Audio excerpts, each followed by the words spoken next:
బులెటిన్లో మరో breaking news చూస్తున్నాం. భారత సైన్యం దేశ భద్రతపై కాంగ్రెస్ అగ్రనేత రాహుల్ గాంధీ చేసిన వ్యాఖ్యల పట్ల సుప్రీంకోర్టు తీవ్రంగా స్పందించింది.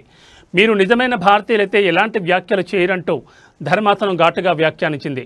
చైనా మన దేశ భూభాగాన్ని ఆక్రమించిందంటూ రాహుల్ చేసిన ఆరోపణలకు సంబంధించి దాఖలైన కేసు విచారణ సందర్భంగా సుప్రీంకోర్టు ఈ వ్యాఖ్యలు చేసింది.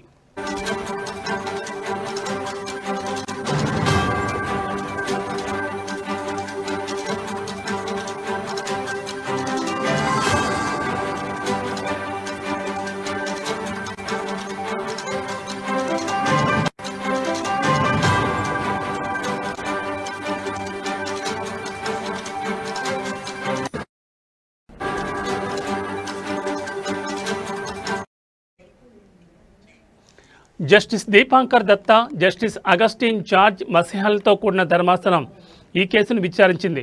మీరు ప్రతిపక్ష నేత, పార్లమెంట్లో చెప్పాల్సిన విషయాలను సోషల్ మీడియాలో ఎందుకు ప్రస్తావిస్తారు? 2000 చదరపు కిలోమీటర్ల భారత భూభాగాన్ని చైనా ఆక్రమించుకుందని మీకెలా తెలుసని రాహుల్ గాంధీని ఉద్దేశించి ధర్మాసనం ప్రశ్నించింది. దేశ భద్రతకు సంబంధించిన సున్నితమైన విషయాలపై బాధ్యతాయుతంగా వ్యవహరించాలని హితవు పలికింది.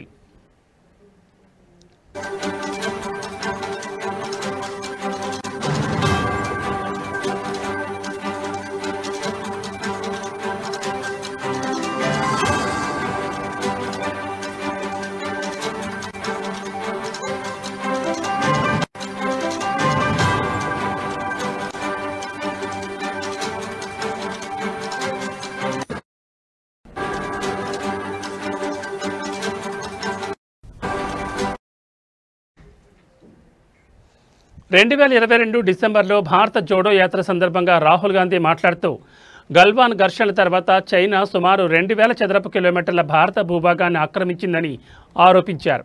ఈ వ్యాఖ్యలపై ఓ రిటైర్డ్ రక్షణ అధికారి లక్నో కోర్టులో పరువు నష్టం కేసు దాఖలు చేశారు. ఈ కేసు విచారణను రద్దు చేయాలని కోరుతూ రాహుల్ గాంధీ దాఖలు చేసిన పిటిషన్ను గతంలో అలహాబాద్ హైకోర్టు తిరస్కరించింది.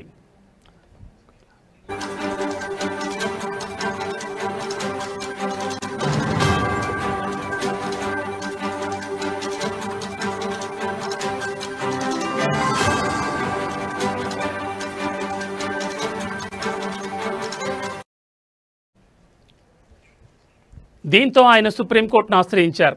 ఇవాళ ఈ పిటిషన్పై విచారణ జరిపిన అత్యున్నత న్యాయస్థానం లక్నో కోర్టులో జరుగుతున్న విచారణపై స్టే విధిస్తూ రాహుల్ గాంధీకి తాత్కాలిక ఊరట కల్పించింది. అయితే ఆయన చేసిన వ్యాఖ్యల తీరును మాత్రం తీవ్రంగా తప్పుపట్టింది. జాతీయ నాయకులు బాధ్యతాయుతంగా ఉండాల్సిన అవసరాన్ని ఈ సందర్భంగా గుర్తు చేసింది.